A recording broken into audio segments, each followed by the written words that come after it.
So thank you everyone for joining us for the Novel Insights into the Molecular Biology and Treatment of Lung Cancer webinar. Without wasting any further time, it gives me great pleasure to introduce our first speaker, Dr. M.V. Chandrakant, who is a medical oncologist and hematologist from Narayana Super Speciality Hospital, Kolkata. And he'll be talking on the topic optimal management of EGFR mutant advanced non-small cell lung cancer. So without wasting any further time, over to you, sir.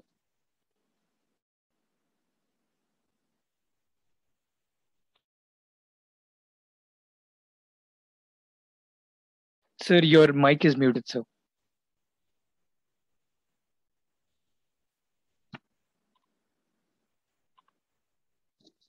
Sir, your mic is muted.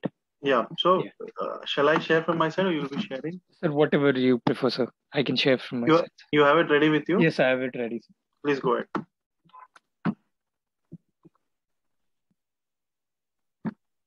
Yeah. Next slide. So, well, good evening, everyone, and I would thank Onquest for the opportunity and even the Kavina Creations for the platform and the opportunity. In the coming 10-15 minutes, I will delve into the finer details of an EGFR mutant lung cancer and how we can treat them at the best. So, if you look into lung cancer, you can see the incidence and the mortality. This is one of the cancers which involves vital organs, in contrast to a breast cancer, where lung cancer has a high conversion to mortality. The incidence and mortality match almost. Therefore, it is extremely important to treat these diseases early with the most effective treatment in the beginning and not to keep the most effective drugs reserved for the later line settings. Next slide. So in both sexes combined, lung cancer is the most commonly diagnosed cancer, and it is the leading cause of cancer death. And you can see 18.4% of total cancer deaths. So phenomenal incidence and translation to high mortality. Therefore, it's an unmet need to deal with these advanced lung cancers and treat them with the most effective strategy in the frontline setting. Okay, next slide. So using the best treatment first will maximize the benefit to all patients. So what are the first line options we have? Okay, next slide. So these are, so as we know, lung cancer is not a single disease. So initially we had histology-based classification into a non-small cell lung cancer and a small cell lung cancer. Then we understood non-small cell lung cancer is more heterogeneous, where we have adenocarcinoma and squamous and the other non-squamous malignancies. So just the histology is not sufficient. We need to understand the genetic basis and the driver mutation associated with it. And in that, the most common driver mutation in the Asian setting, even in the Indian population, around 20-25% patients do have EGFR as the driver mutation. So having picked up an EGFR mutation, we have understood that the way to go ahead with an EGFR driven lung cancer is by a TKI. And in the TKI, we have these three generations of TKI. The first generation, JEF and LO, and then second generation, we have afatinib and dacomitinib, and third generation, osimertinib. Okay, next slide. Yeah. Next slide. So here I will present the data of the third generation TKI using the frontline setting. If you look into the guidelines, osimertinib which is a third generation TKI, gets the first preference and is a preferred treatment for an advanced EGFR mutant lung cancer. Next slide. So this is the first and second and third generation. As I said, first generation is reversible and has wild EGFR activity. Second generation has irreversible and broad spectrum, is more toxic, and third generation is irreversible plus has least side effects. Therefore, third generation is most effective and less toxic when compared to first, second generation. Next slide. So this is the third generation TKI. It's different from the other TKI in that it has potential exon 19 and 21 inhibition. It also inhibits T790M. It has lower wild type EGFR activity, and it efficiently crosses the blood barrier. These are the advantages of the third generation TKI over the first generation. Next slide. So FLORA, okay, next slide. So FLORA is the registration trial for osimertinib in frontline setting, which did include advanced lung cancer patients. They randomized osimertinib 1:1 fashion to osimertinib and the first generation TKI, Jafar-Erlo, and the primary endpoint was progression-free survival, and then the secondary endpoint was overall survival. Next slide. So if you look into this positive trial in that the patients put on a tablet, osimertinib, 80 milligram once a day, they remain progression-free for more than 1.5 years. It's the first time in the history of lung cancer where advanced lung cancer had a PFS crossing 1.5 years. That was phenomenal. Usually we expect the progression-free interval to be less than a year or so. With third generation TKI, we're able to cross 1.5 years for the first time, and you can see the hazard ratio of difference is less than 0.5 with a significant p-value. So with this we understood that placing osimertinib in the frontline setting substantially improves progression-free survival. Next slide. So if you look into all the subgroups, whether they had CNS mets or not, whether there was smoking status or not, whether there was what type of EGFR mutation, and whether you did by liquid or not. So all the subgroups benefited, and it favored osimertinib over the other comparators. Next slide. So EGFR TKI is usually there's a lot of crossover subsequent line and so on. So in spite of there being a crossover, you can see a statistically significant overall survival difference with osimertinib. So to get an overall survival difference in a metastatic disease is quite phenomenal when you have a lot of subsequent lines of therapy. So in spite of there being crossover, for the first time, a progression-free survival did benefit and translate to an overall survival benefit of the FLORA study. And you can see the overall survival crossing 3.5 years, which is quite phenomenal. Next slide. So this is the difference. The 28% of patients who are still receiving osimertinib at 3 years. Next slide. So time to subsequent therapy was also delayed with osimertinib. Next slide. So this is the comparison of all the other TKIs. As I said, for the first time, a TKI giving 1.5 years of PFS. Okay, next slide.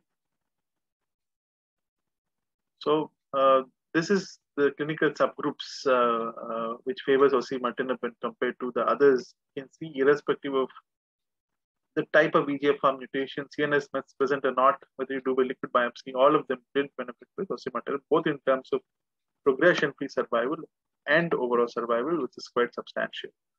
So you can see the exon 21 subset not resulting in overall survival benefit. So exon 21 is somewhat a different subgroup to treat with, but the intent to treat population did benefit with osimertinib when compared to the first generation TKI. Okay, next slide.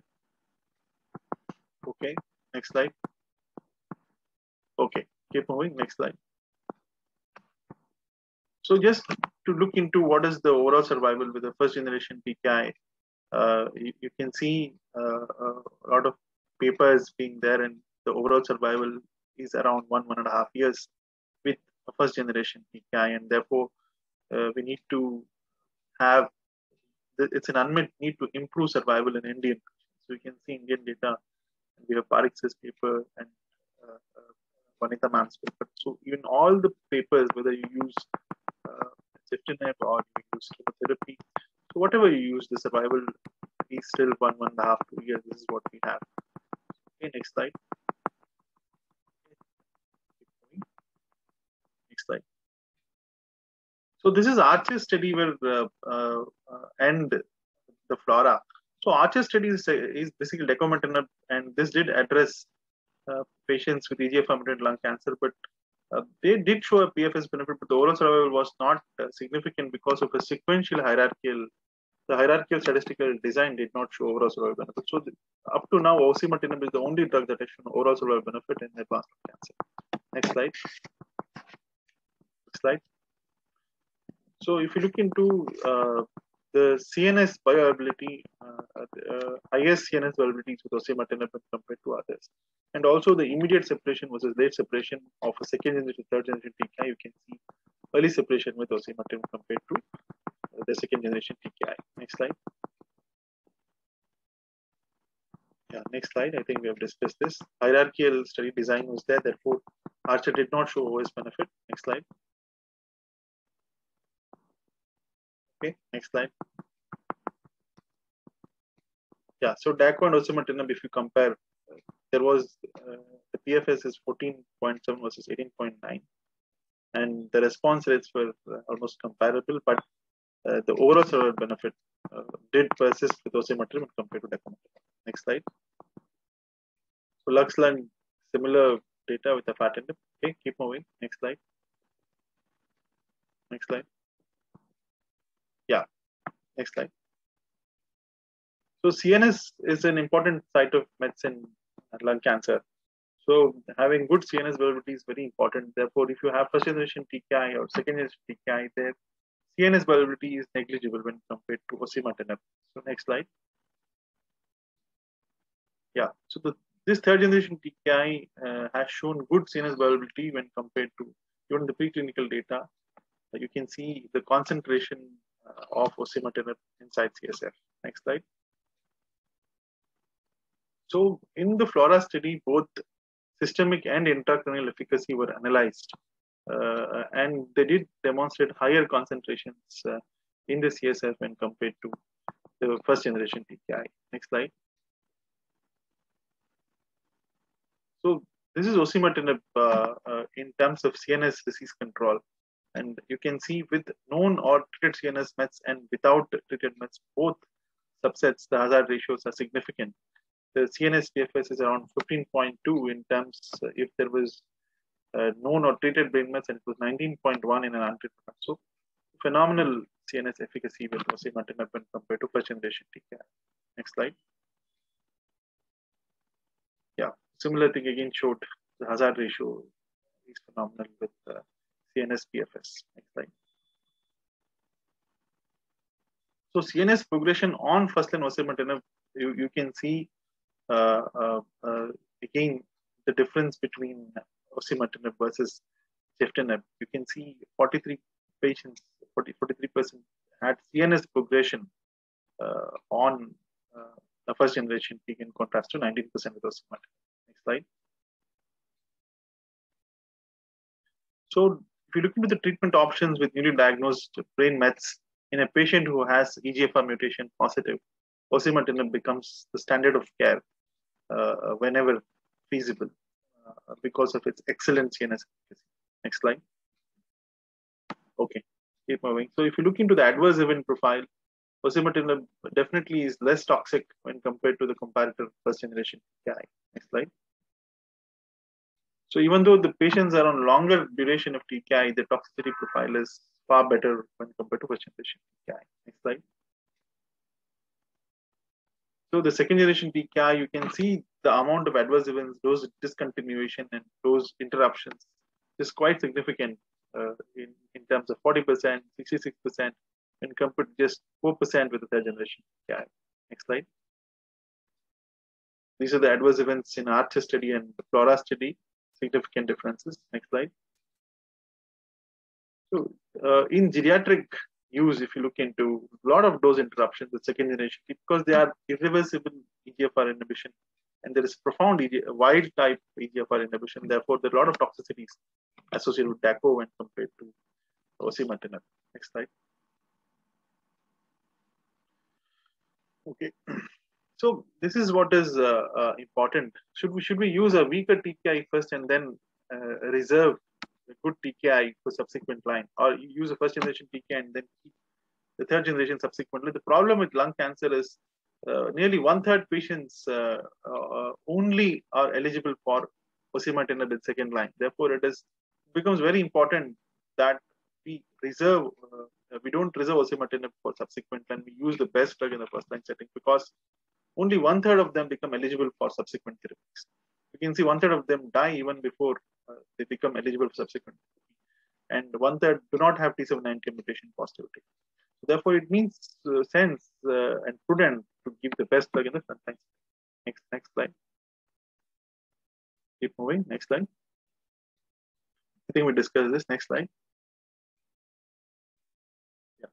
So you can come to the conclusion directly. last slide. So Geotac did show it had its own defects. Okay, so summary slide. So Geotac did have its afatinib followed by osimertinib had its own retrospective study design, all these deficiencies. So to conclude, lung cancer is a heterogeneous disease. We need to look into the underlying driver mutations. And if we have EGFR mutant lung cancer, we have multiple options, first, second, third generation TKI. So in present of brain mets, definitely we must opt for osimertinib for all of this. And exon 19 and exon 21 are two different subgroups. If it is exon 19, definitely osimertinib is superior. But in exon 21 subset, the subset did not show benefit in terms of overall survival. There we have low RAM data, we have TACO that is going well. So osimertinib is a preferred option in advanced EGFR mutant non-small cell lung cancer in the present day. We should try and give this drug whenever. With this, I would thank everyone for patient listening, and thanks for the opportunity. Thank you so much, sir. Thank you for the wonderful presentation. We now move on to the next part of the webinar. It gives me great pleasure to introduce our next speaker, Dr. Piyush Bajpai, who's a consultant and head of department and a medical oncologist at Manipal Hospital, New Delhi. And he'll be talking on the topic, new treatment options for ALK rearranged non-small cell lung cancer. Over to you, sir. Yes.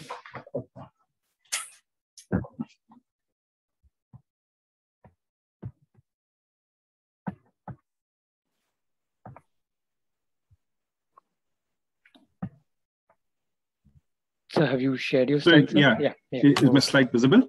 Yeah. Good evening, everyone.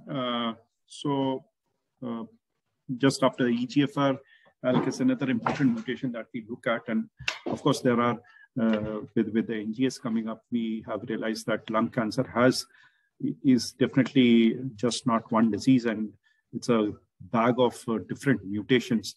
So you need to realize that these are some of the important ones.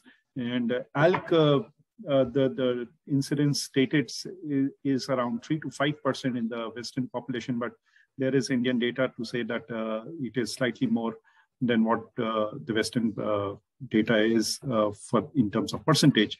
So it is definitely one of the sort of poster boys where some great success has been achieved in lung cancer treatment.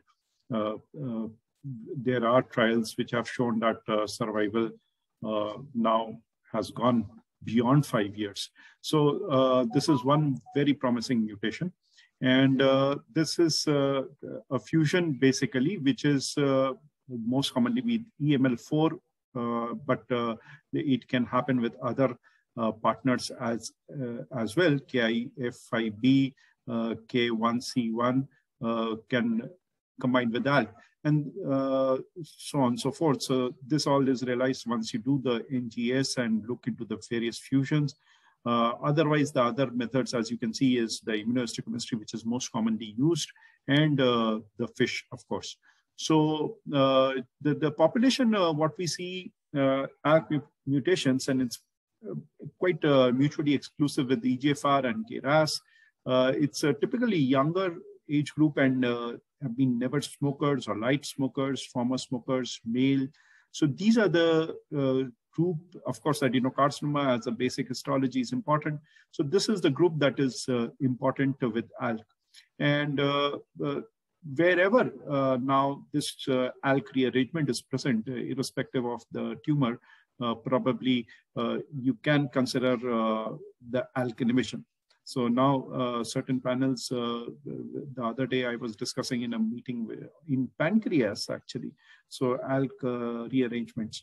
So going back to lung cancer, and this is now 2012 publication and pretty long back now, a decade. So crizotinib, and this made an entry, and it was really amazing. Again, after EGFR inhibition, ALK was showing some amazing results, the first generation ALK TKI.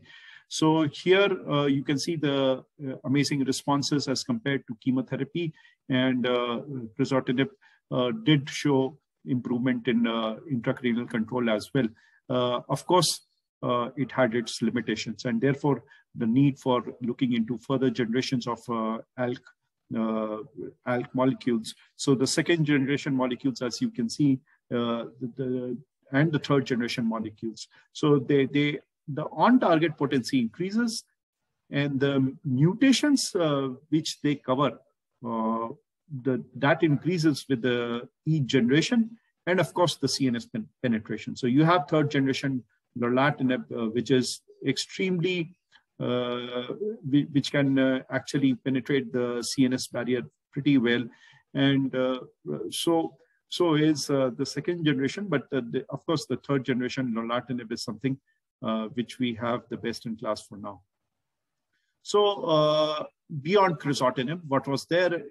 This important study was published, and Alex, now we know this study established alectinib in first line.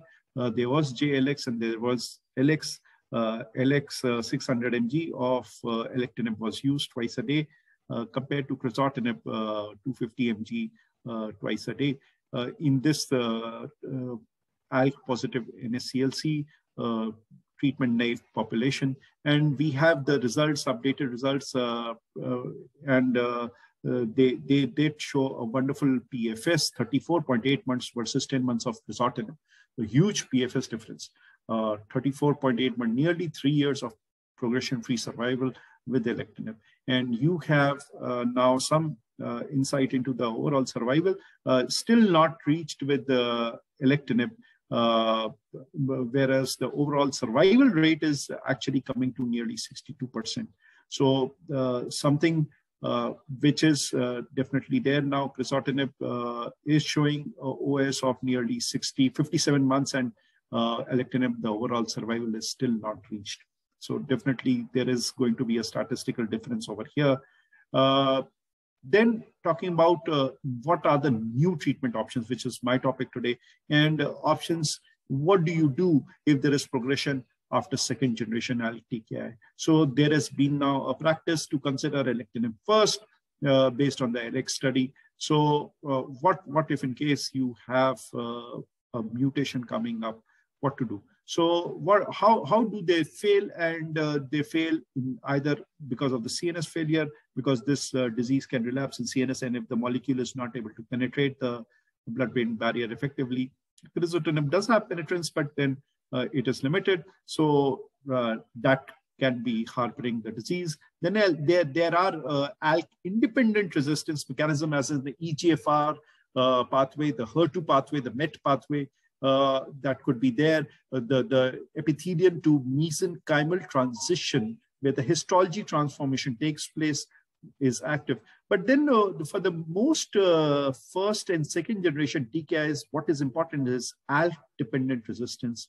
It is still important, and ALK TKI mutations or amplification, either of it. And there lies the importance of identifying them in the NGS, whether it be through the circulating free DNA or through the tissue biopsy. Of course, the histological transformation, as I mentioned, EMT is important. Talking about the pattern of mutation, what we find, if we look about the failures in crizotinib. So if you look at crizotinib, you find that the blue segment is over there, L1196, and that's the gatekeeper mutation. As T790M for EGFR, you have L1196M for the ALK, and this is the gatekeeper mutation which commonly gets mutated, and thankfully it's quite sensitive to most of the second and the third generation TKIs. So talking about the elephant in the room, the G1202R, which actually is most common when second generation TKI are exposed to. So this is basically a problem. And to tackle this problem, thankfully, we have now the third generation ALK TKI. Now, this particular TKI is a novel, it's a highly potent third generation macrocyclic inhibitor of ALK. And effectively, it crosses the blood-brain barrier and is retained at therapeutic levels. And there is in vitro activity against ALK mutation and hard to treat these G1202R mutation. As you have osimertinib for T790, this is like for the ALK G1202R.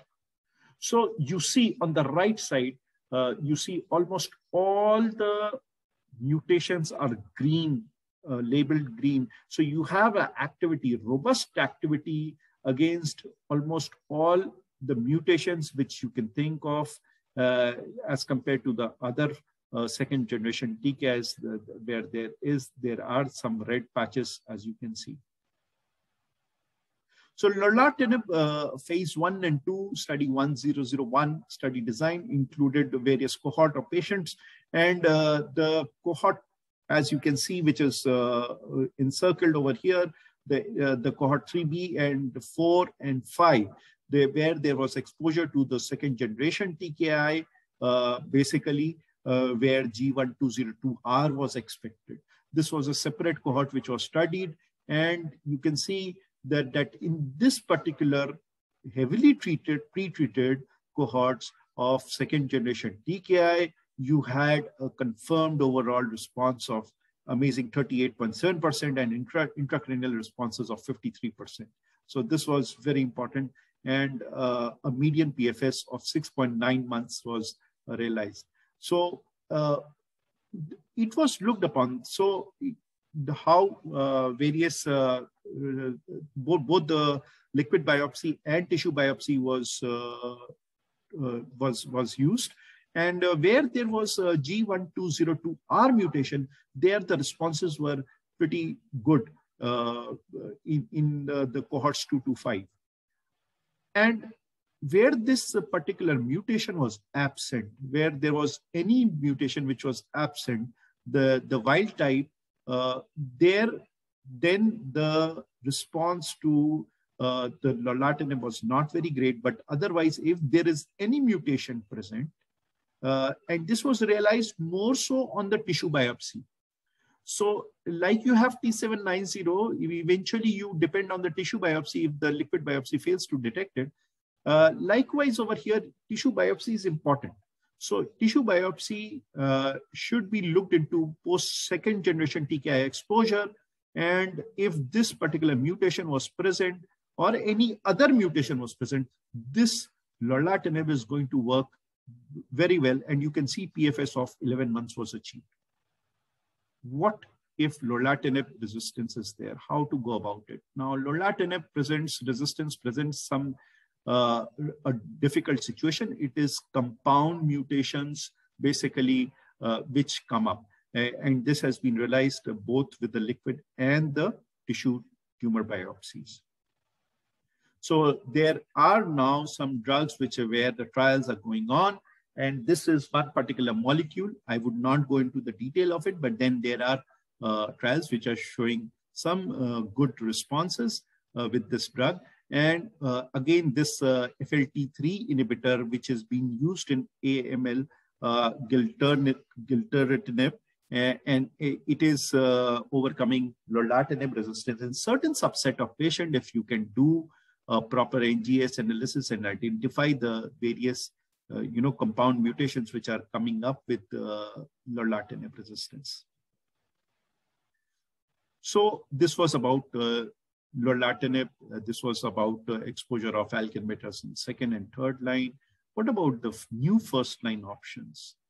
So brigatinib has been compared with crizotinib in ALTA-1 trial, and there has been a progression-free survival nearly 20+ months as compared to crizotinib, and likewise ensartinib in EXALT-3 phase 3 trial has been compared, and again you have nearly 22 years of median progression-free survival. Looking at lorlatinib in the first line, yes, CROWN phase 3 trial has been looked into, and this is actually showing some amazing progression-free survival not reached yet with lorlatinib versus crizotinib having 9.3 months. So this is important. If you look at at the complete responses in the CNS metastasis, nearly 70% having complete responses in those patients who had CNS metastasis. So this was very impressive. Again, intracranial time to progression, again, is very impressive with lorlatinib. So moving ALK TKIs into early stage disease like osimertinib has been an option now with the FLAURA trial or the ADAURA trial, and likewise this thought process is going on with ALINA trial, where alectinib is being compared to platinum-based chemotherapy. So this is with early lung cancers, ALK positive. So how is survival improving? As we can see, most of us end up, because of logistical reasons, end up using the first generation crizotinib. And this is a fair option in our scenario, but definitely first line alectinib has a slight edge, as we can see with the overall survival results pouring in, that it is going to be statistically different, the first line alectinib. Therefore, definitely this is, again, these two both are good options. And now lorlatinib and identifying lorlatinib with the correct NGS mutation, you can apply that drug and achieve the needful survival. So NGS is now occupying an important place, and I hope we will learn more from our next speakers on that topic. So to conclude that in the past decade, there have been immense improvement in the survival with the ALK TKI transforming outcomes for patients with ALK rearranged NSCLC, and optimal sequencing, how to choose between drug and how to partner ALK TKIs with other therapies to prevent or delay the emergence of resistance remain to be known, and a role in early stage disease needs to be determined. Thank you.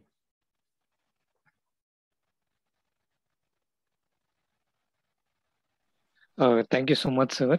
We'll move on to the next part of the webinar.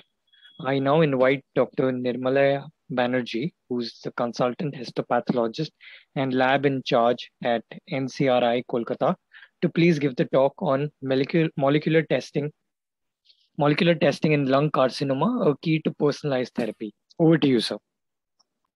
So, am I audible? Yes, sir, you're audible, sir. Okay. So, my slides are visible? Yes, sir. So, good evening, everyone. So, thanks to OnQuest for giving me this opportunity to discuss about the most important part of the lung carcinoma. It's the molecular testing, which ultimately guides the clinician for choosing the therapy and optimize the therapy. So I want to start with a very scary picture of the global scenario of lung cancer published in Globocon 2020, as well as WHO. You can see in 2020, according to the published data, it is the most common cancer, just followed by the prostate cancer in the male, irrespective of all the ages. So you can understand the amount of threat it poses to our society, that it is the most common cancer irrespective of all ages across the world in the male population. Now, it's also a leading cause of cancer-related death due to late diagnosis and limited treatment interventions. Now, in the era of molecular biology, in the recent development, there are a lot of driver mutations are being detected, and they are targetable mutations. So in view of this, the recent WHO classification, which is the 5th edition, 2021, also highlights the newer targetable molecular alterations, and the classifications also have been changed, and these provisional entities are being incorporated within the traditional morphology-based classification system. Now, coming to the Indian data, in our country, approximately 43.8% are the adeno, and then 26.2 are the squamous, and then rest are small cell carcinoma and large cell carcinoma, and rest of them. So it still coincides with the global data that adenocarcinoma is the leading cause of malignancy, followed by squamous. Now, I'm directly going to the basic pathological model, basically two compartment model of lung carcinoma, how the squamous and adeno are separated from each other from very beginning. Now, if you see, this is the central airway, and these are the peripheral airway.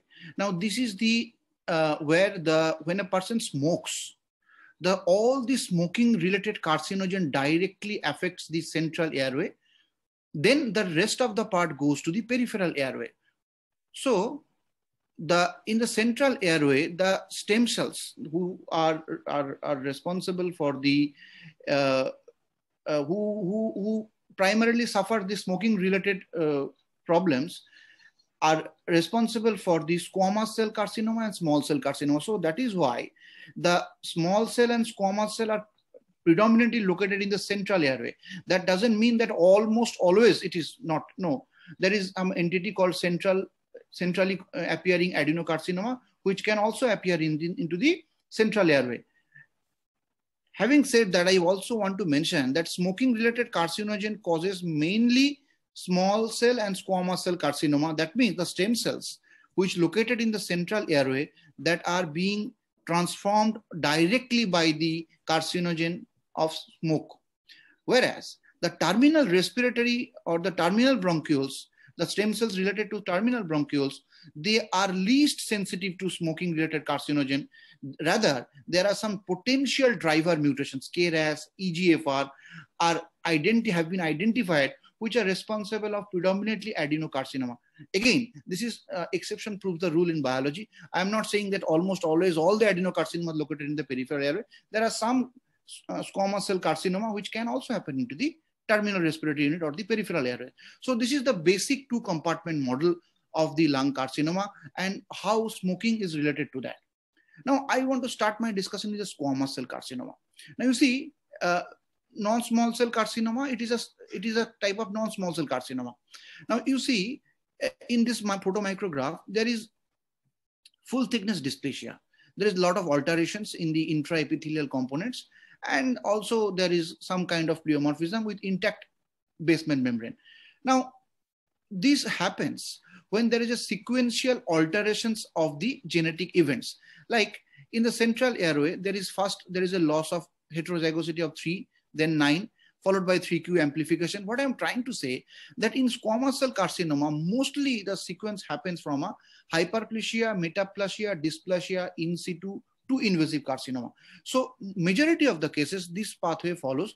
In sometimes de novo invasive carcinoma may also arise, but predominantly in majority of these smoking related squamous cell carcinoma, this type of sequential loss of genetic events or sequential loss of heterozygosity happens, ultimately lead to invasive squamous cell carcinoma. So what are the actionable mutations in squamous cell carcinoma? FGFR, PIK3CA, MET, and BRAF. I will discuss MET at the last. So these are the commonest mutations. So in NGS, which are the dedicated or the common mutations found in squamous cell carcinoma? They are TP53, PIK3CA, SOX2, FGFR, PTEN, and MET. These are more common in squamous cell carcinoma rather than adenocarcinoma. So if a tumor who is showing this sort of mutations, possibly we are dealing with a case of squamous cell carcinoma. Now coming to adeno. Now in adenocarcinoma, the things changes rapidly. I mean, the targetable mutations largely influence the survival, and the initial discovery started with the EGFR and the tyrosine kinase inhibitor. So the two new concepts on which the whole biology of adenocarcinoma depends, it is the driver mutations. I mean, the mutation which ultimately feeds the tumor cells, and this tendency of this of having this driver mutation is known as oncogenic addictions. So who are the initial driver genes? EGFR, BRAF, ALK, ROS are the initial driver genes, which is followed by RET, MET, NTRK, and HER2. Now, as we have discussed previously, that in squamous cell carcinoma, the genetic mutations are almost uniform, whereas in case of adenocarcinoma, it's just the opposite. It is the diversity, it is the character of the adenocarcinoma. Why? You see, in the right-hand side, the EGFR mutation percentage is 50, Whereas in left-hand side, KRAS is 35 and EGFR is almost 15%. Now, why these changes? Now, the changes of the mutation depends on the history of smoking, ethnicity, gender, and that is why the non-smoker with East Asian background with a female mostly show EGFR, PTEN, ALK, and ROS. This is very important. Whereas the smoker of non-East or non-Asian background or Caucasian background mostly show KRAS, TP53, BRAF, STK11, and JAK2/3 mutations. So this genetic diversity also depends on the case to case. Now, this is the simplified diagram of EGFR receptor. Now, this is the most simplified diagram. This is the extracellular part and this is the intracellular part. Now, in the intracellular part, there is a domain known as the tyrosine kinase domain. Now, in this tyrosine kinase domain, there are 4 exons which are most important because majority of the mutations have been detected in these 4 mutations, 18, 19, 20, and 21. Now, what are those mutations? In short, if I discuss this, if these boxes, this is purple colored boxes, these are the sensitive mutations which are drug sensitive, whereas these yellow boxes are the drug resistant mutations. Now you see exon 19 and 21 mutations together constitute almost 85 to 90%, whereas exon 18 mutation constitute almost 5%. Now, in case of exon 21, L858R, leucine replaced by arginine is the most common, followed by E746A7450. Now, these mutations together constitute approximately 85 to 90%, whereas in case of exon 20, this is the T79M. This is the mutation associated with drug resistance, with primary resistance with the conventional or first generation TKI. Now, this is in short how these EGFR mutations or exon sites, and these are the now present. A few days before, there is one published data from BMJ. I have seen the exon 22 mutation also being discussed. So the list is endless. I am discussing the few which are most important and associated with the drug sensitivity and resistance. So this is the exon 19, most common site, exon 21, and T79M. So these 3 are the most commonly discussed and related to drug sensitivity and resistance. Now, how EGFR testing should be done? What should be the workflow? Now, whenever the tissue comes to us, I mean, most of the cases we receive core biopsy from the lung. So after histological examination, the decision of EGFR mutation analysis should be taken, and the first 1 to 2, within first 1 to 2 working days, the decision should be taken, because the next 5 to 7 days would be dedicated to the molecular biology for the DNA extraction, EGFR mutation, and it has to be repeated within next 5 to 7 days. Now, who are the candidate for the EGFR testing? Now, all patients with non-small cell lung carcinoma favoring adenocarcinoma are the candidate, and the biopsy sample are preferred over the cytology, and the ideal fixity, obviously 10% NBF, and Bouin's fluid should not be accepted, and the tumor cell content for the sequencing study should be more than 15%, and EGFR mutation analysis should be done by either by the ARMS PCR or by the DNA sequencing. Now, which one should we use? Should we use DNA sequencing or should we do ARMS PCR?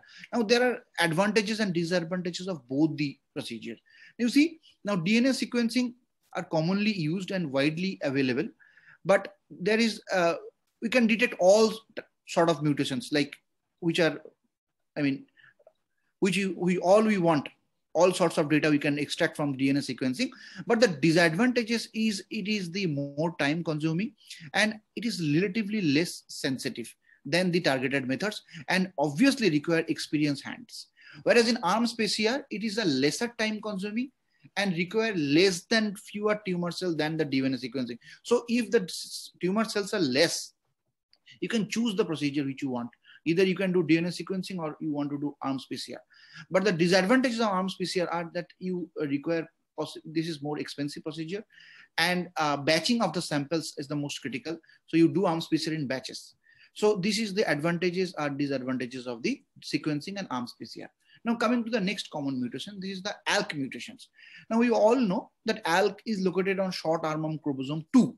and it's belong to the insulin receptor, and it's a transmembrane tyrosine kinase receptor. And 3 types of ALK gene mutation have been detected. One is the rearrange mutation, one is the amplification, another is the point mutations. And most mutations of the ALK gene are in the form of the translocation mutation with another partner.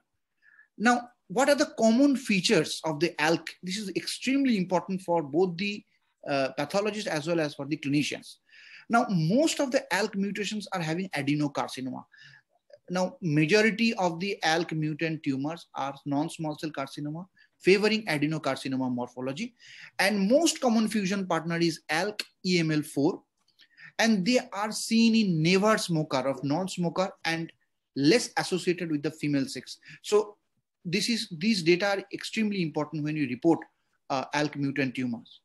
And unlike ALK1 positive ALCL, this is not a predictive response to ALK inhibitor, but it is not a prognostic factor like we see in case of ALCL.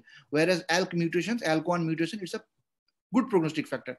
But in case of ALK mutation in non-small cell carcinoma, it is a predictive of response of ALK inhibitor treatment. Now, which are the fusion partner? Now, in case of anaplastic large cell lymphoma, we know it is NPM1, whereas in case of non-small cell carcinoma, it is EML4. So what are the procedures we can do? We have actually to detect the ALK mutation. We have FISH, IHC, RT-PCR, and NGS. So RT-PCR can detect only EML4 and ALK mutation. It cannot detect other than this because it is a very much directed procedure. So it can detect this. Whereas IHC can detect, it is positive, it can detect that ALK mutation. The advantages is it requires low technical skill and it is applicable to average pathology lab. I mean, those lab which are not a referral lab, peripherally located lab, they can also do IHC. Now, what about NGS? Now, NGS, the requirement of technical skill is high, it is costly, and it is only feasible in few laboratories. I mean, all the labs cannot have the facility of NGS. So depending on the situation, you can choose the IHC, RT-PCR, FISH, or NGS. Now, how to interpret the ALK IHC and which clone to be used, and what is the data regarding the ALK IHC versus ALK FISH? Now, you see, D5F3 is the most common and widely accepted and US FDA approved clone used to diagnose ALK IHC. Now, you see in this photomicrograph, the most often the ALK IHC are directly, it is yes, no type. Whether it is positive, it is strongly positive. If it is negative, it is mostly negative. I mean, all throughout it will be negative. Now, which test should be used, IHC or FISH? Now, this is the data published in Journal of Thoracic Oncology in 2014-15. You see, both the tests have been compared with each other, and there was a data of interpretation of 7 different reader, and the sensitivity ranges from 93 to 95%. So you can well understand that IHC and FISH, the concordance rate are very good. So if you have the IHC, if you have standardized the ALK IHC in your lab, you can easily do it and you can have a good amount of result. So this is the FISH study. We use normally the break-apart probe. You can see the fused signal or the wild type signal, whether the red, green separated signal are the mutant when there is a break-apart has been detected. So that is how you interpret ALK FISH. Now regarding ROS1, it is also an orphan receptor like ALK, normally expressed in lung with unclear physiological function. Basically, the ROS1 gene is disintegrated near the sequence coding domain, resulting in the 3' and 5' fusion. This fusion resulting in a chimeric protein with the act of constitutive phosphorylation, ultimately resulting in the neoplasia. Now, what are the characters of ROS1 mutations? Like, it's occur mostly in the female, mostly female predominant, never smoker, and having predominantly lipidic papillary to solid morphology. So is there any morphological clue to diagnose? Now, if you see in a female patient, like what I have discussed, female with a non-smoking history, with this sort of morphology, like signet ring-like or solid or cribriform pattern, you can mostly dealing with a case of ROS1 mutation. Now, how you can detect ROS1 mutations? Now, regarding fish, I can tell you there are 3 common patterns which have been published. One is the fused green and red pattern like this. Secondly, it is the split green and red like this. And another is the fused and isolated red. So the fish interpretation of ROS1 is really a tedious procedure. It's a time consuming, and more often 3 known patterns have been detected. So whenever you interpret fish of ROS1, you need to be very careful whether you are dealing with a positive or negative. Now, if you have other options, like apart from fish to detect ROS1 mutation, yes, you have RT-PCR also, you have IHC also. Now, regarding IHC, there is a clone which has been manufactured by the Cell Signaling Danvers, USA. Now, and in this publication, there is a gradation of ROS1 positivity from 0 to 3+. You can see in this panel of microphotograph, this is 3, 2, 1, and this is 0. So there is a gradation of ROS1 mutation. So should we trust the ROS1 mutation by the IHC? Let's see what the study says. Now, you see, this is another study which says that all the cases which are positive for RT-PCR, I mean, total 20 cases, out of these 20 cases which are positive in RT-PCR, out of 16 cases have been picked up successfully by the IHC. Whereas all 20 cases which are RT-PCR positive, 13 have been detected successfully by fish. So RT-PCR positivity and the IHC, the concordance rate are very high. So the PCR and IHC concordance rate is 93.3%. So you can do IHC also if you have standardized it in your lab with a particular clone. But again, RT-PCR will be more sensitive to detect the mutations. So ALK-ROS EGFR doesn't end the story. So there are number of mutations which are important also. One of them is the KRAS, which I want to discuss a little bit of. Now you can see the several studies according to EGFR and KRAS are mutually exclusive. So indicating that they are functionally equivalent role in lung tumorigenesis, and the mutations occur in lung adenocarcinoma with predominantly Caucasian populations. Now, studies have detected that it is highly related with the smoking history. Now, in case of KRAS mutation, exon 2 mutation is the most important. And in case of smoking, when you are dealing with a KRAS mutation, it is purine to pyrimidine transversion is more common. Whereas in case of non-smoker, it is purine to purine transitions is much more common. So this is very important to remember that whenever you are dealing with a case of a smoking with a positive smoking history, you should be knowing that purine to pyrimidine transversion mostly will come, rather purine to purine transition in case of non-smoker. So this is the intracellular signaling molecule, and this is how it is related to. This is the downstream signaling molecule like BRAF, JAK2, PIK3, and GATA2. And the PDL1, the well-known PDL1 mutations also related to the KRAS, which I will discuss in the discussion part. So apart from KRAS, there is another mutation which is also getting importance day after day. This is a beautiful publications, the study conducted in MSKCC, New York. They are saying the targeting MET in lung cancer will expectations finally be met. So we have detected MET in 1980. It is first discovered in osteosarcoma, and then in 2015, the first response reports of MET response in patients with exon 14 in lung cancer has been detected.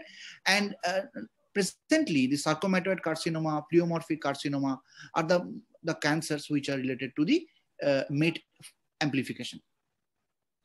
Now, I want to finish my discussion with a very recent development.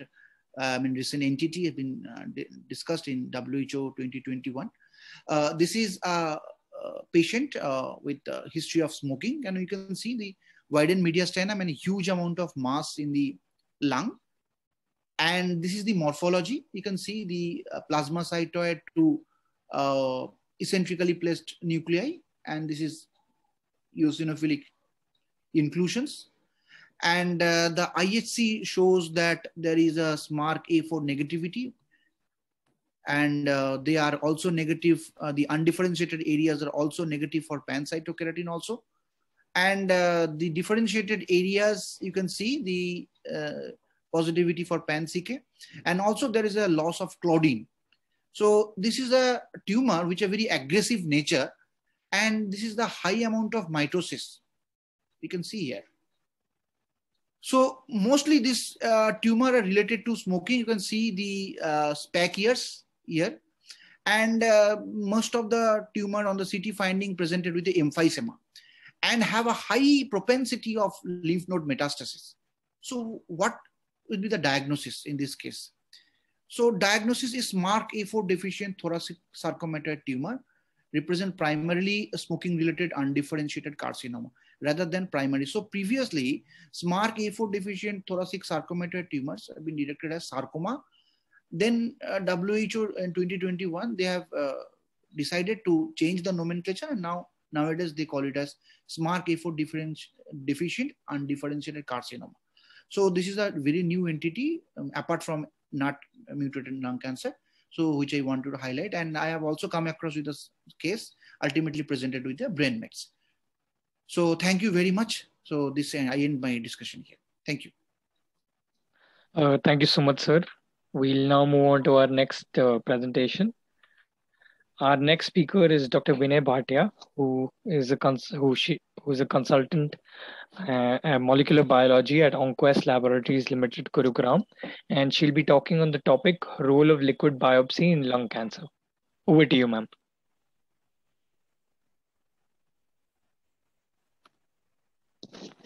Ma'am, can I request you to unmute your mic?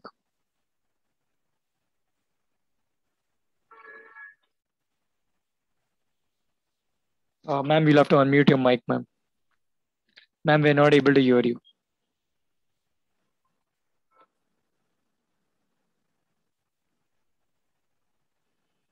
Dr. Vinay, you'll have to unmute your mic.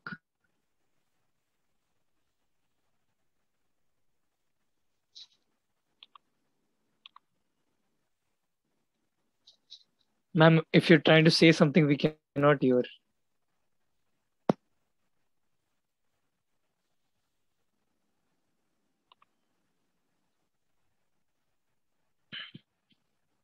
Ma'am, can you unmute your mic again? It would be on the left side corner. Sir, her mic is muted. Ma'am, were you connected to earphones in the start of the webinar? Ma'am, can you connect to the earphones again?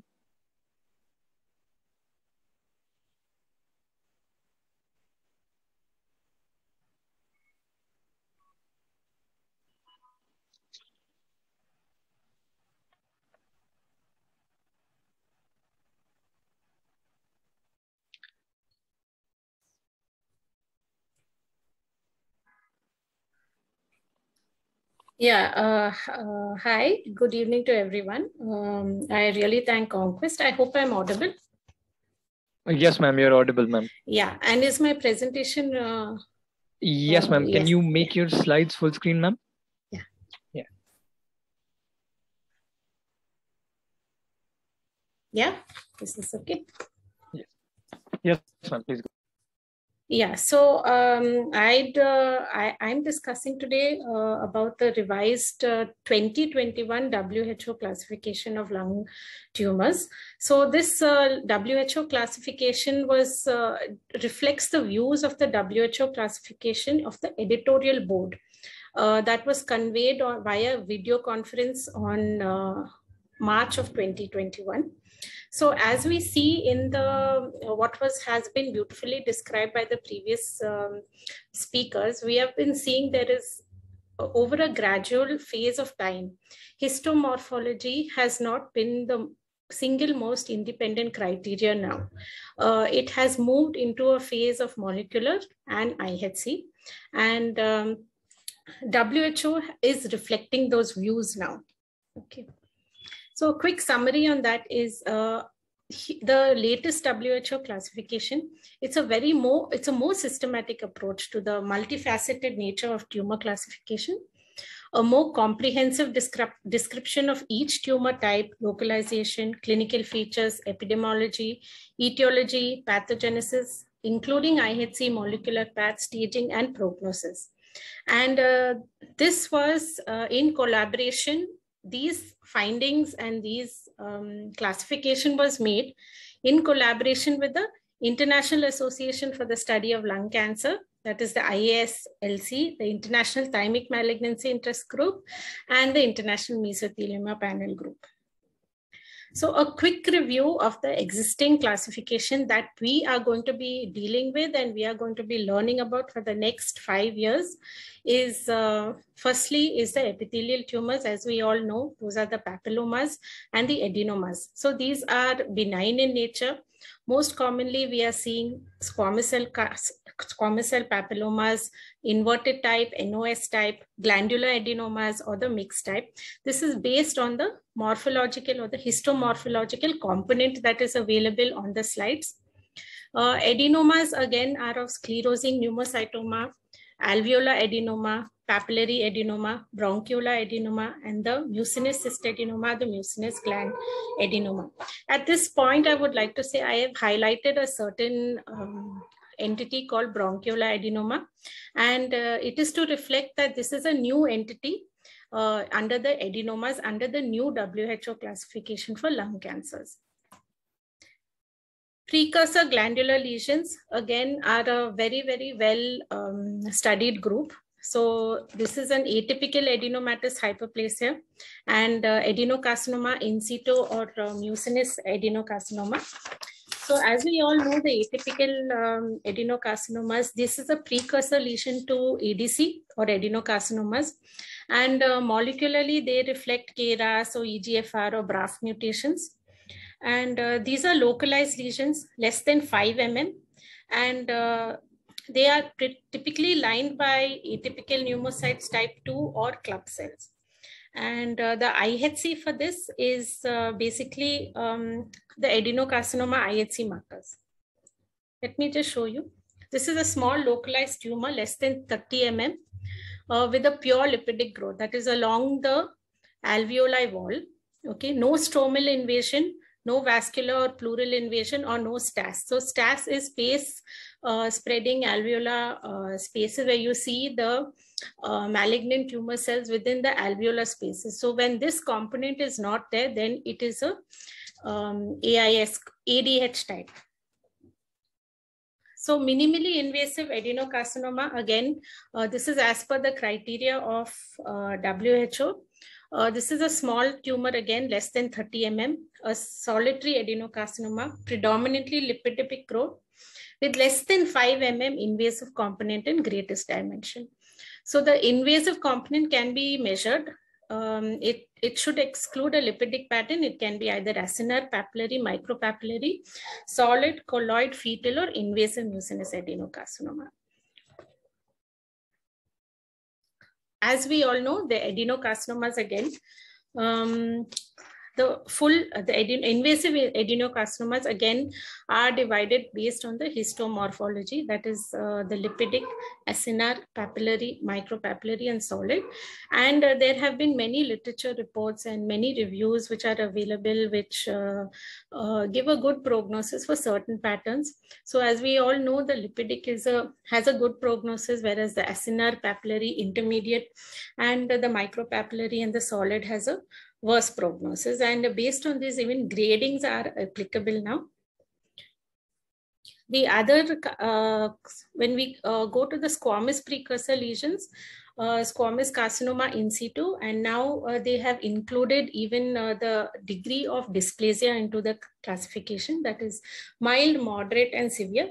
This is based on the nuclear atypicality, the mitotic level, and how differentiated the squamous cells are, on which we grade these dysplasias as mild, moderate, or severe. Squamous cell carcinomas, now again we do know that there are 3 types already existing: keratinizing, non-keratinizing, and the basaloid type.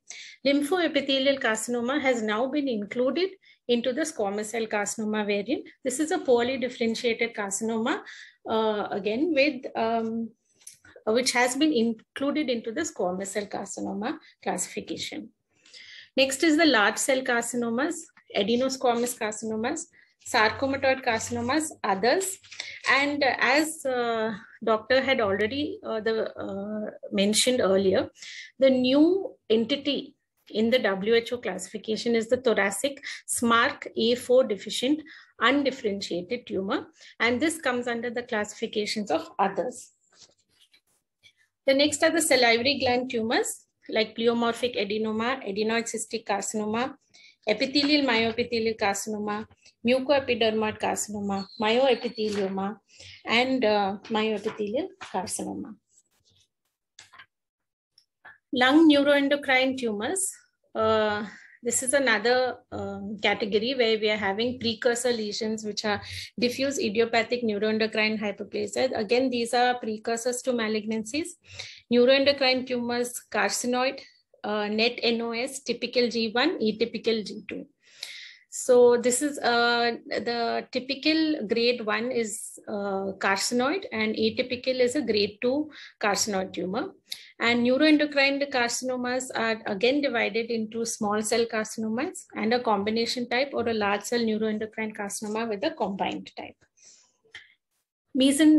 Tumors of ectopic origin are melanoma and meningiomas. And then we have the various mesenchymal tumors and the hematolymphoid tumors and the picomatous tumors. So this is a small cell carcinoma. This is how it looks like on the histomorpho features. The tumor is basically characterized by small to intermediate size cells with finely granular chromatin and scant cytoplasm. Cells are often oval to spindle in shape. Nucleoli are inconspicuous or absent, and mitotic figures are numerous. What has changed since the 2015 classification model? Well, there are two new entities, as we have seen. One is the bronchoalveolar adenoma, which is a purely benign lesion, and the thoracic SMARC-A4 deficient undifferentiated tumor. The classification of dysplasias has been included into the classification of WHO for squamous precursor lesions. Renamed lymphoepithelial-like carcinoma has been renamed as a lymphoepithelial carcinoma, and enteric adenocarcinoma as enteric type adenocarcinoma. This is just to reflect the enteric type of differentiation. New terminologies: sarcomatoid tumors now will include pleomorphic carcinomas, pulmonary blastomas, and carcinosarcomas. And there is some minor regrouping of myoepithelial and myoepithelial carcinomas under salivary gland tumors. And addition of grades of lymphomatoid granulomatosis into the classification. So when we look at bronchoalveolar adenoma, it is also termed as a ciliated muconodular papillary tumor. It is a benign and it is quite a rare lesion, mostly seen in the peripheral lung in a peribronchiolar location. Mainly seen in middle age to elderly, and it is seen as an incidental finding on CT. Mostly associated with BRAF driver mutations, and less common are EGFR, or KRAS, HRAS, and ALK. So this is the gross, how it looks like on gross. It's a well circumscribed tan lesion, which has a gray nodule with firm cystic or mucoid cut surface. They measure around 2 to 45 mm, most commonly 5 to 15 mm. And this is the histomorphology is basically a nodular proliferation of papillary or flat or glandular arrangement of bilayered epithelium. And this is important because the epithelium is cuboidal, lined by the basal cells. Okay, so the luminal cells can be ciliated mucinous in the proximal type, or it can be club cells in the distal type. So very often micropapillary tufts of ciliated cells and minor degree of discontinuous spread are common and should not be regarded as features of malignancy. And we can use IHC like P40 or CK56 to highlight the basal cell layer. And the luminal cells tend to be diffusely positive for TTF1 in distal type BA, while only focally positive or negative in proximal type BA. The next is the thoracic SMARC-A4 deficient undifferentiated tumor. Basically, it involves the mediastinum, pulmonary ileum, lung, or pleura with or without chest wall invasion. It's a very high-grade malignancy. And clinical features, the patient normally would present with dyspnea, pain, weight loss, symptoms referable to metastasis. And epidemiology, young to middle-aged patients are most commonly seen having these kind of lesions. Correlation with smoking history present, but this is seen in 90% of cases have a smoking history, but 10% of patients do not have a smoking history. So this may suggest that there is an alternate pathway which needs to be researched or looked into, and probably we may come up with newer models of pathogenesis for this tumor in a later edition. So this is a biallelic inactivation of the SMARCA4 gene. Even there is T53 inactivation in 44% of cases. Alternate pathway, as suggested, is in 10% cases. So this is the gross, where this is how it looks like. It's not a well circumscribed tumor. There's a lot of necrosis on it, and it's quite large. And this is how it looks on the histomorpho findings. We could see diffuse sheets of round to epithelioid cells infiltrating mediastinal fat. Necrosis is abundant. There is a very, very brisk mitotic activity, which is also seen.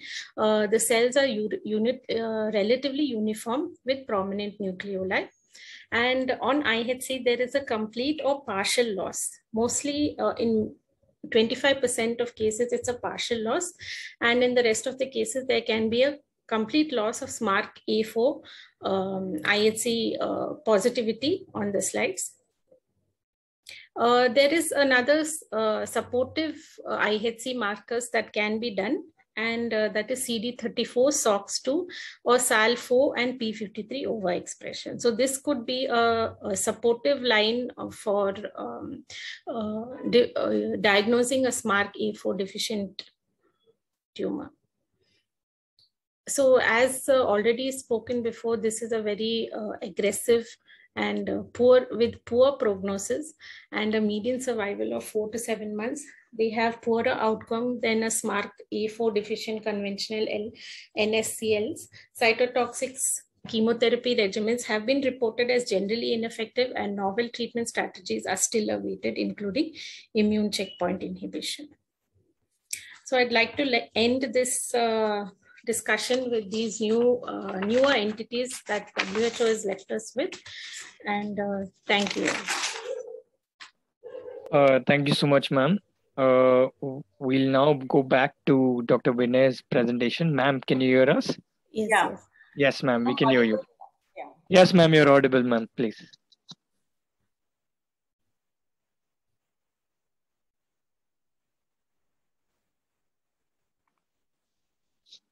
Ma'am, are you sharing your slides?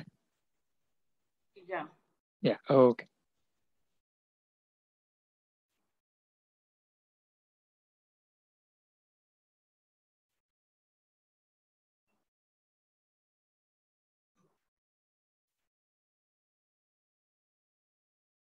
Can you share my slides, Kashish? Sure, ma'am, just give me a minute.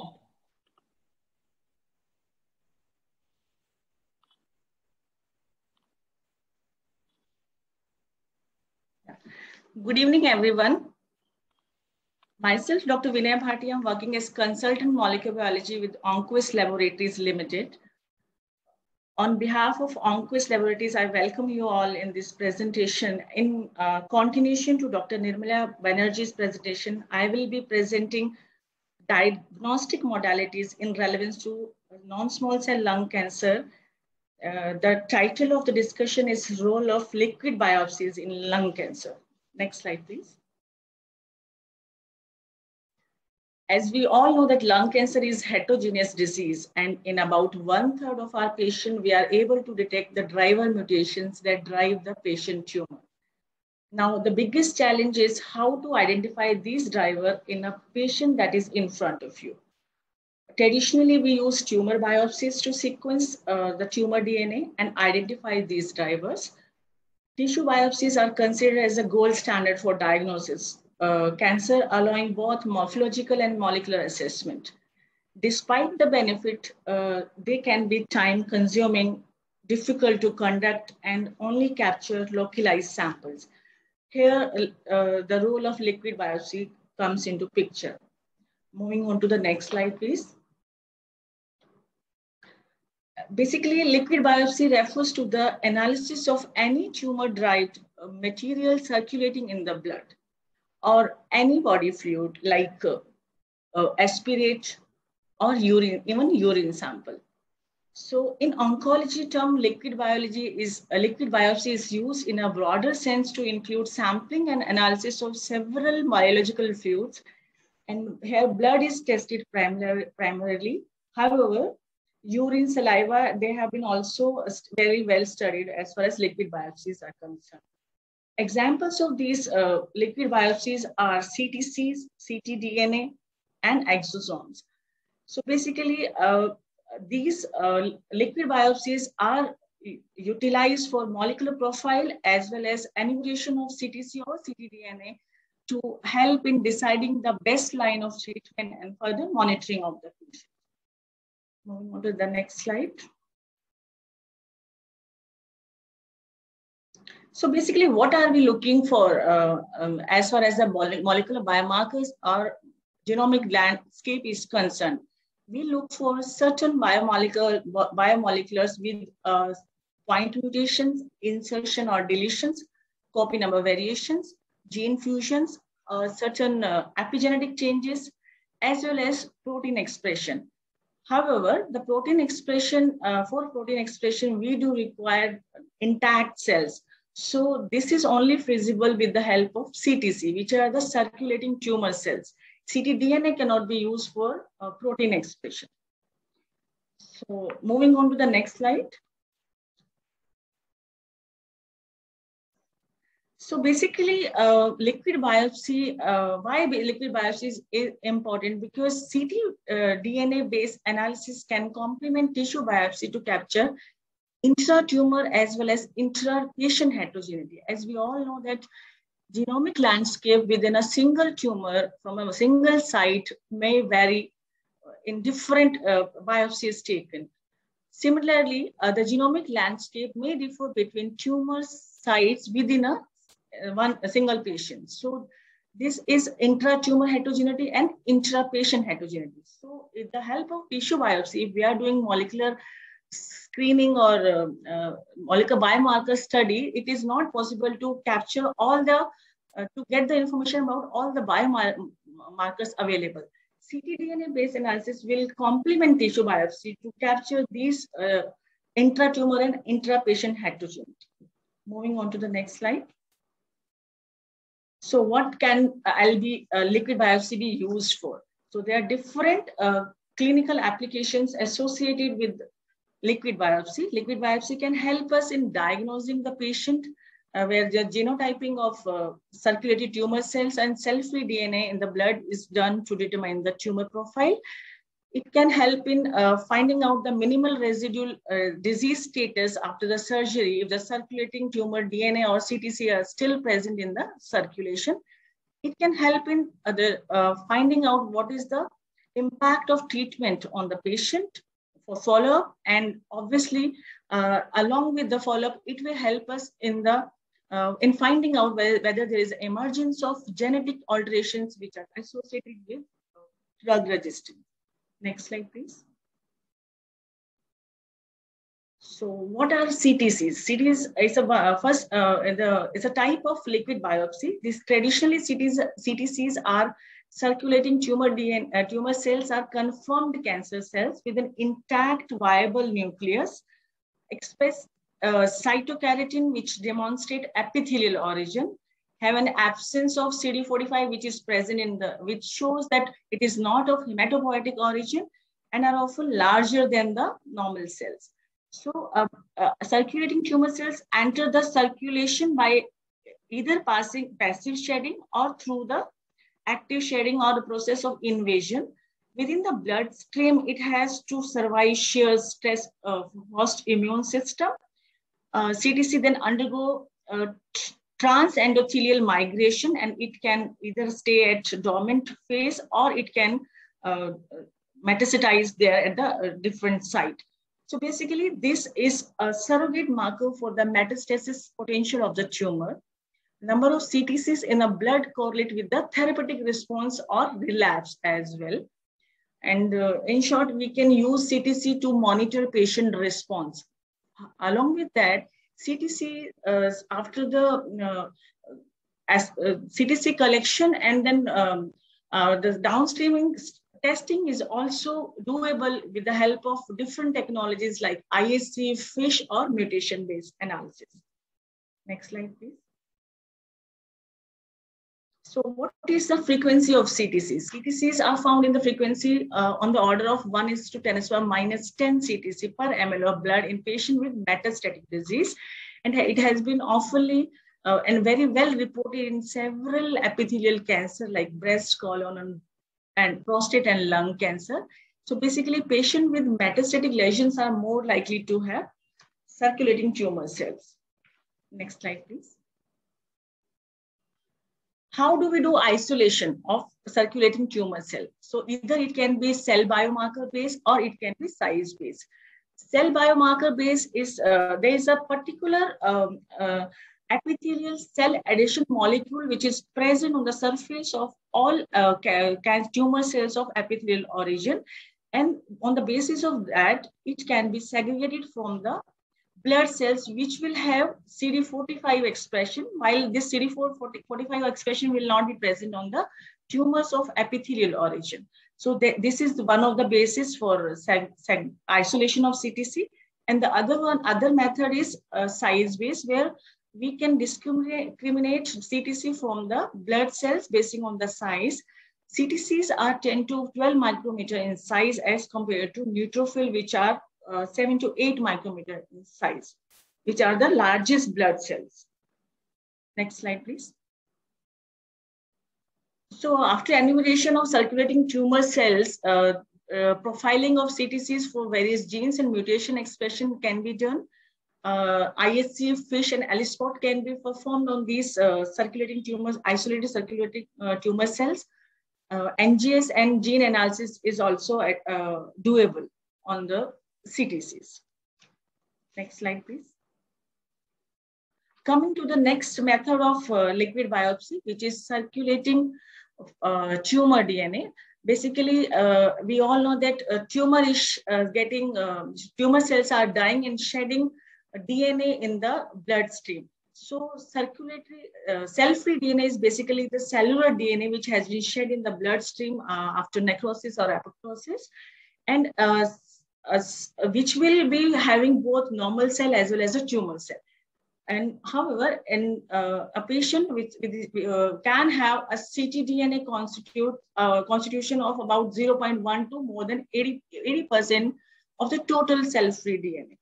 So it is mostly in fragmented phase, and the size is most of the time it is in the range of 160 to 180 base pair length. Next slide, please. So what are the applications associated with ctDNA? Again, ctDNA is helpful in tumor genotyping like tissue biopsy. The situation when tissue biopsy is not available, or the patient is tumor is non-biopsyable, or the after treatment patient is weak and we are not able to get the tissue, or tissue biopsy which we have got is not sufficient enough for molecular profiling. In that scenario, liquid biopsy plays an important role. Apart from that, monitoring tumor burden and minimal residual disease is another added advantage. However, the amount of ctDNA is related to the tumor burden, and it would vary between patient to patient depending upon their clinical presentations. Next slide, please. The opportunity associated with ctDNA is that it is easily accessible. It is kind of non-invasive as compared to tissue biopsy, and it can be detected in most of the metastatic cancers like bladder, colon, and so on and so forth. While the challenge associated with ctDNA is that the content of ctDNA is often very low as compared to the normal cells. So So the method which needs to be used for analysis of ctDNA should be very good as far as the sensitivity and specificity of the methodology is concerned. Next slide, please. The another limitation associated with ctDNA is the clonal hematopoiesis of indeterminate potential. This particular, this is the reason for giving the false positive result in case of ctDNA. Basically, CHP is a condition where there is an asymptomatic expansion of blood cell derived from a single hematopoietic stem cell, and it is harboring specific genetic abnormalities in individuals without knowing their hematological malignancy. Commonly, CHIP is correlated with advanced age and involves specific genes like DNMT3A, ASXL1, and TET2, and less commonly TP53, JAK2, NOTCH2, and so on and so forth. KRAS is also there. So this causes a complex scenario as it may lead to false positive results in ctDNA. Thus, analyzing matched ctDNA and DNA extracted from white blood cell may be a suitable approach to overcome the risk of false positive results by filtering CHIP mutations. Next slide, please. What technologies do we use? The Sanger sequencing is the oldest technology as far as the molecular analysis is concerned, because this is widely acceptable.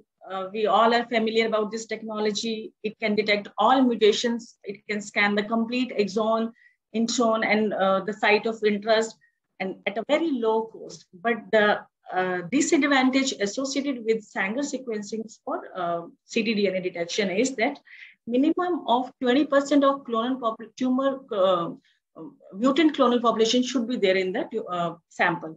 So that is, if it means if in the sample, if 20% of clonal population of the biomarker is not present, we will not be able to pick it up.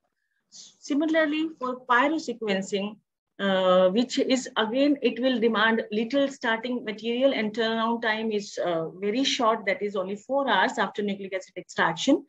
The limitation associated with pyrosequencing is that, first of all, it will require specialized personnel, and very important factor is the sensitivity, which is again in the range of 5 to 10% of clonal population should be there in the sample collected.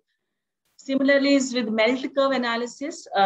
This is again challenging, although it is low time consuming process with minimal cost, but the sensitivity is an issue. Now coming to the most commonly used technologies for ctDNA detection are next-gen sequencing, allele-specific PCR, and digital PCR beaming technology. These technologies are used in different laboratories depending on the availability of the equipment and so on and so forth. And the sensitivity associated, the minimal sensitivity of the assay is, for next-gen sequencing, it is 1 to 5%. It can detect all the mutation. It can pick up rare variants and has a greater efficiency and accuracy than Sanger sequencing. However, this test is quite costly as far as for patient perspective we talk about, and the turnaround time is also long. And moreover, it requires high specialized personnel to perform this technology. Similarly, for allele-specific PCR, the limit of detection is 0.1 to 1%, which is quite high, quite good. Commercially available testing kits are there with very good sensitivity and specificity, a rapid turnaround time with ease of performance. Mutation detection is selective, may miss rare variants, for which required primer, in which if the primers are not there, we might miss those rare variants. Similarly, it's with digital PCR where the water oil droplet emulsions are being prepared. PCR happens in those water oil droplets. In each droplet, PCR is happening. Extremely high sensitive and specific absolute quantification is possible using this technology. Sensitivity is really good, which is in the range of 0.001 to 0.01% of clonal population can be picked from a wild type population. So mutation detection is selective again, because the primers are designed in such a way that we can pick up only those mutations which have been included in the master mix. So rare, we might miss rare variants in this scenario also. So next slide, please. Very important factor for cfDNA collection and isolation is that, first of all, pre-analytical consideration is very important. Blood retrieval is usually well established in clinics, but when the most important step is processing it again to get the plasma sample. And it is important that plasma is processed as soon as after blood retrieval. This means within a few hours only. It is also possible to use the tubes which are basically having preservative to preserve the DNA quality and do the processing of plasma later.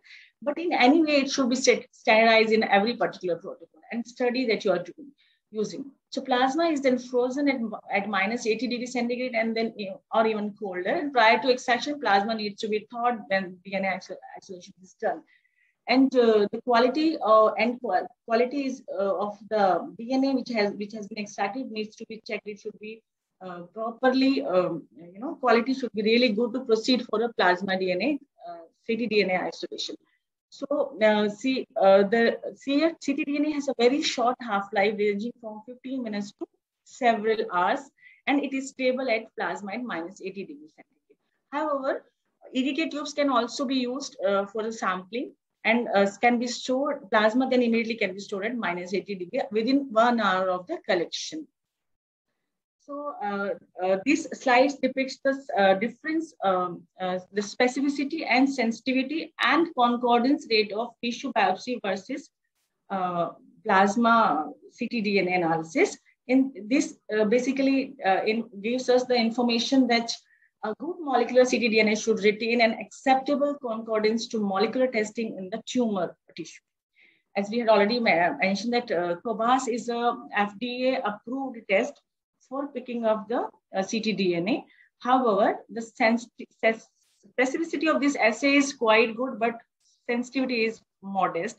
As compared to this, ddPCR, beaming, and the NGS-based assays are much better as far as the sensitivity and specificity are concerned.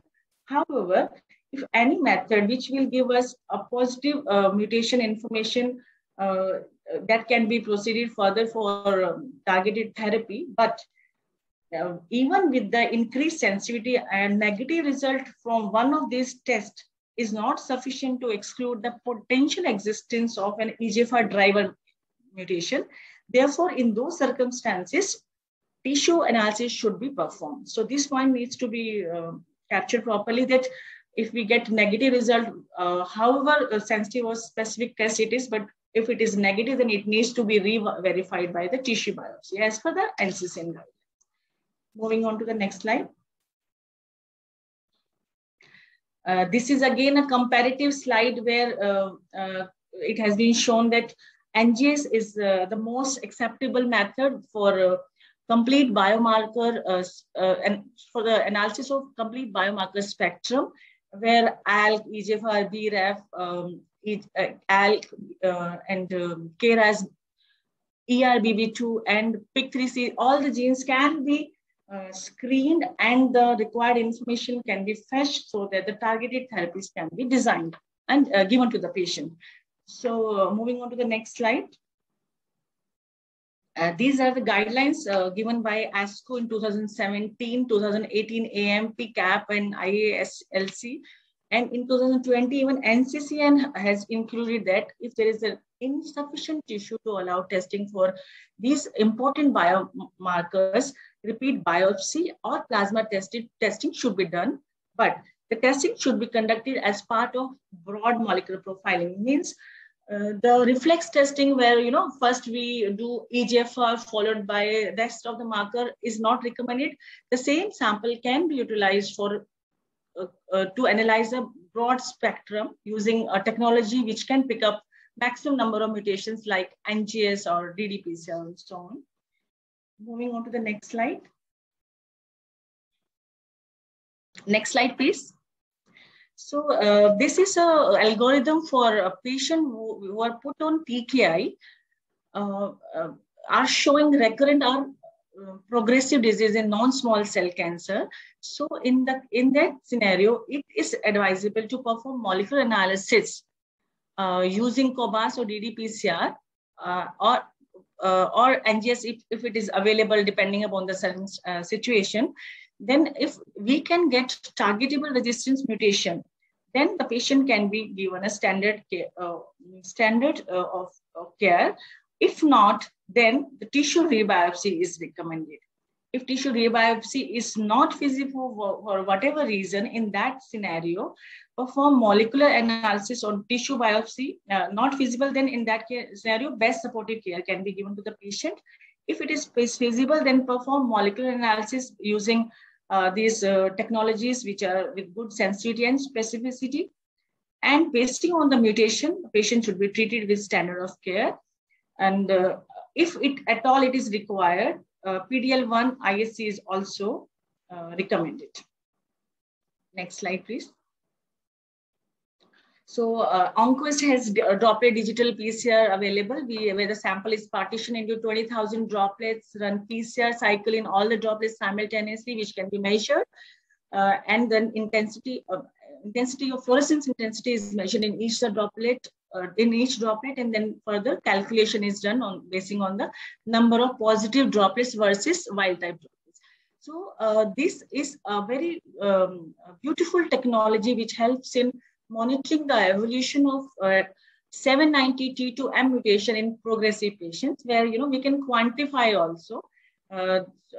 This technology can be helpful in genotyping patient where multiple primaries are there, or there is no tissue biopsy. So this has an added advantage of that. It will pick up 858 mutation, deletion mutation in 19, and then exon 19, and then this resistant mutation in exon 20 at position 790. Next slide, please. There are different platforms available as far as NGS is concerned. Different formats are available, different panels are available with different laboratories. So we need to actually see which panel is there and what is our need. However, the different options would be available as far as NGS technology is concerned. One important panel is OncoMind Pan Cancer Cell-Free Assay, which is doable on S5 from Thermo Fisher, which is NGS equipment, and it can pick up 52 unique genes, which will cater to most of the solid tumors. Basically, along with lung cancer, it can identify frequently mutated mutations which have been observed in bladder cancer, brain, CNS, breast, and cervical, and so on and so forth. Moving on to the next slide, please. This is a study which was presented in 2019 in IALCS, where a comparison of non-invasive versus invasive lung evaluation was done. In this study, basically, 282 patients were enrolled from the year 2016 to 18, where 282 samples were tested for tissue sample for 8 important biomarkers, which included EGFR, ALK, ROS1, BRAF, RET, MET, MET14, exon 14 skipping mutation, ERBB2, and one prognostication marker, which is KRAS. And it has been seen that only 18% of cases had complete genotyping for 8 guidelines recommended mutations using tissue biopsy. When cfDNA was included, there was an increase in 48% detection rate with a faster TAT. As we all know that tissue biopsy is a lengthy processing. Tissue biopsy for molecular profiling is a lengthy process. So the TAT is always not less than 15 days. So in this scenario where we are using cfDNA, there is reduction in TAT also, which is faster as compared to tissue biopsy based assays. So this has basically this information is really important, that the cfDNA is picking up all the mutations which are being picked up by the tissue biopsy. Moving on to the next slide. In this case, we can, in this research article which was published in Journal of Thoracic Oncology in 2015, ctDNA it shows that ctDNA is helpful in predicting response. And basically, early prediction of response to tyrosine kinase inhibitors by quantification of EGFR mutation using plasma of non-small cell lung cancer. Here, the two methodology were compared, where PCR and NGS both were compared, and the results were at par. So both assays can be used as per the findings. Similarly, a semi-quantitative index SQI was derived from dilution of non-EGFR mutation copy number, and the clinical responses were evaluated by response evaluation criteria, which is for solid tumors, and expressed in % tumor shrinkage. It has been seen that quantitative indices by the PCR test and NGS were significantly correlated, and EGFR testing in baseline and serially at 4 to 16 days during TKI therapy revealed a progressive decrease in semi-quantitative index starting from day 4. And in 95% of cases, the rate of SQI decrease correlated with the percentage tumor shrinkage in 2 months. And at day 14, it was more than 50%, 70% of patients which were categorized as good responder, while in slow responder, it was less than 50%. Moving on to the next slide. It has been, moving on to the next slide, please. It has been seen that there were 20 patients which were categorized as good responder, rapid responder, where there was SQI of 50% was observed at day 14, while the 6 cases were mentioned as poor responder, slow responder, where the SQI was below 50% at 14 days. And it has been seen that the 2 patients which are represented by 2 lines, turquoise and light green, these 2 patients, these patients developed resistant mutation at position 790 from T to M. And when these were further analyzed, it has been seen that there was failure of clearance of initial EGFR mutated DNA, which was L858R, and there is emergence of mutation 790M in both the cases. So this clearly indicates that this ctDNA based analysis can be utilized for predicting response to the treatment. Next slide, please. There are different studies which have been published. However, the number of sample size is not that high in most of the studies. And so, and moreover, the variability of assay platforms is also playing an important role, because different platforms have different assay sensitivity and specificity. So that is the limitation associated with cfDNA. Moving on to the next slide, please. So the question arises whether liquid biopsy can ever replace a tissue biopsy in cancer management. So no, that is not the case. In fact, liquid biopsy complements tissue biopsy in cancer management. As we all know that tissue biopsy is the standard pathological practice, which is, however, it is invasive in nature, but it will help us in giving the complete histological information. There's an ease of handling associated with it. This tissue can be preserved for longer period, and we get a large amount of material for molecular testing. But if the tissue is less, in that scenario, liquid biopsy plays an important role. For follow-up cases also, liquid biopsy plays an important role. It can cater to tumor heterogeneity, which is not possible in tissue biopsy. So apart from that, this has a potential of early screening as well. Multiple sampling is easily doable since it is non-invasive in nature. So these are the added advantage associated with liquid biopsy-based analysis. Next slide, please. So this is again the comparative account of tumor biopsy and liquid biopsy, which I had already mentioned in my previous slide. So we can move on to the next slide. So at the last, I would like to conclude that the face of molecular diagnostic is changing. It's a dynamic, molecular diagnostics and molecular biology is dynamic in nature. The new biomarkers are coming up every day and every day night. And there are new technologies are coming up with a better sensitivity and specificities. So new diagnostic guidelines are being laid, new algorithms are being given. So in short, diagnostics is evolving. We need to pass on the information. We need to evaluate what all testing technologies or methodologies are available for better patient stratification, treatment therapy, monitoring the patient, and so on. And apart from that, the new markers are also coming up, which are being added in the guidelines. So, in short, diagnostic is evolving, and so are we. Thank you so much. Thank you so much, ma'am. We'll now move on to the last part of the webinar. That is the question and answers that we've received from the audience. I'll just display my slides, and I will now request Dr. KL Kathleen Edwards to please moderate the session. Over to you, ma'am.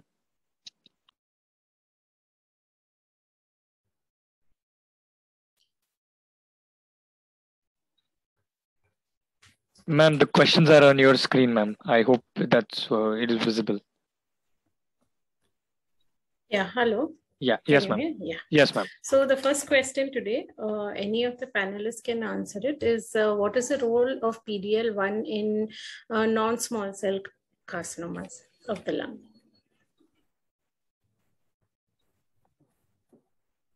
So I think PD-L1 will help us the treatment, designing the treatment therapy as far as immunotherapy is concerned.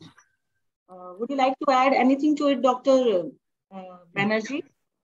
Yes, actually, PD-L1, actually, I use PD-L1 when it is advanced in CLC, I mean the adenocarcinoma mostly, which are having a good proportion of TIL, I mean tumor infiltrating lymphocytes.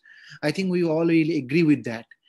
And it is a choice of therapy in advanced lung carcinoma, where the tumor proportion score, I mean the PD-L1 proportion score, if increases, then there is a chance of cancer-free survival period. I mean the prolongation of the cancer-free survival period. I mean I want to ask, I mean both of you, which clone you use for PD-L1? I mean I'm very eager to know from in your lab, which clone you have standardized?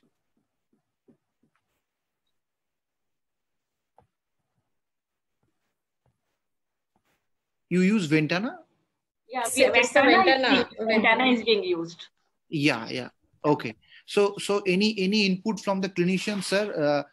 Do you think that PD-L1, Dr. Banerjee, when we get a new patient of metastatic lung cancer, okay, we use PD-L1, of course, after looking into the mutation reports. That is the primary thing that we, that's where the prime focus is.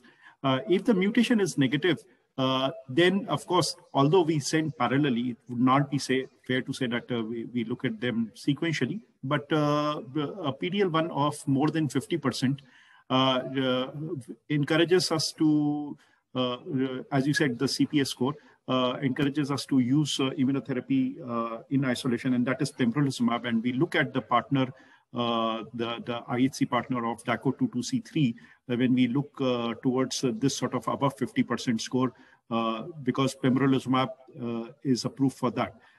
So this is what we do. And between 1 to 50% generally, or above anything above 1%, we consider coupling with the chemotherapy. Okay. Thank you. The next question is, which is the best method for ALK detection, IHC or PCR? I mean, what do you prefer? I mean, in your lab? IHC. Yeah, okay. We are performing IHC along with FISH, because IHC is generally used for screening and okay. If we are using a clone of D5F3, then it can be used as a standalone test also. But FISH is the most acceptable approved test, because there are FDA approved okay. This thing probes are available, and as per NCCN guidelines also, this is the most preferred test, FISH based. However, we do have both the testing modalities available at the lab. Okay. So yeah. I hope you use break apart probe. I mean, it is dual color break apart probe. Yeah. Okay. Next, what are the morphological clues to diagnose large cell neuroendocrine carcinoma, LCNEC? Okay.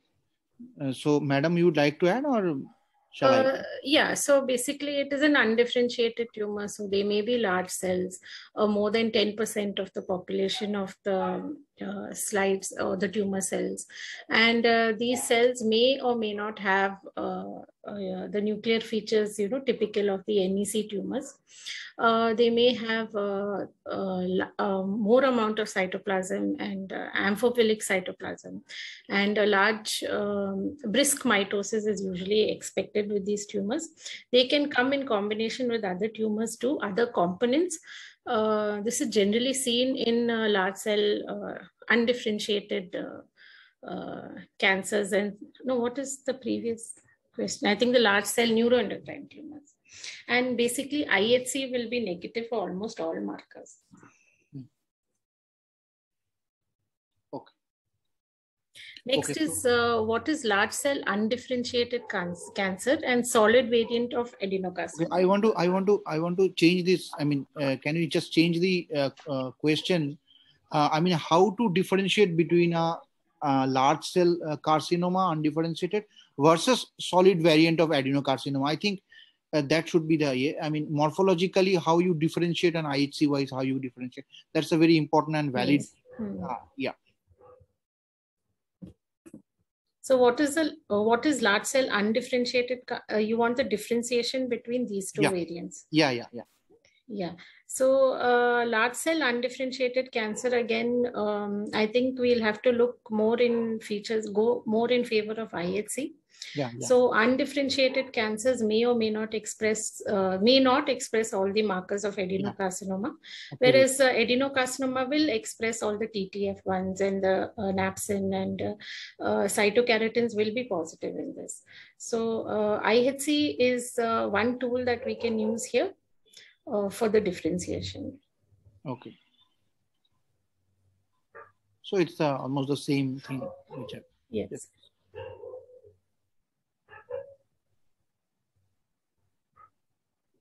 So I think this question is directed towards Dr. Chandrakant. It has been found that HER3 is expressed mostly in EGFR lung cancers, but it is not a known mechanism of resistance to EGFR inhibitors. In this scenario, is the treatment regime, does it remain the same, or the treatment course has to be changed? I think so. For EGFR mutant, if it is there, then the treatment does not really change. But if in case there is a resistance to the molecule and a progression happening with a third generation, especially with osimertinib, and there is no T790 osimertinib exposed, and if there is a HER2 amplification happening or a HER2 mutation, then or the ERBB pathway, then probably we can consider basically trastuzumab, the TDM1 sort of therapy, where there are some papers to suggest that it might be useful over there. So there's a very minuscule data on that, and that's why, yeah. MSI, what is the role of MSI test in lung cancer? From Mahesh Srivastava. MSI again is a tissue agnostic marker now, and every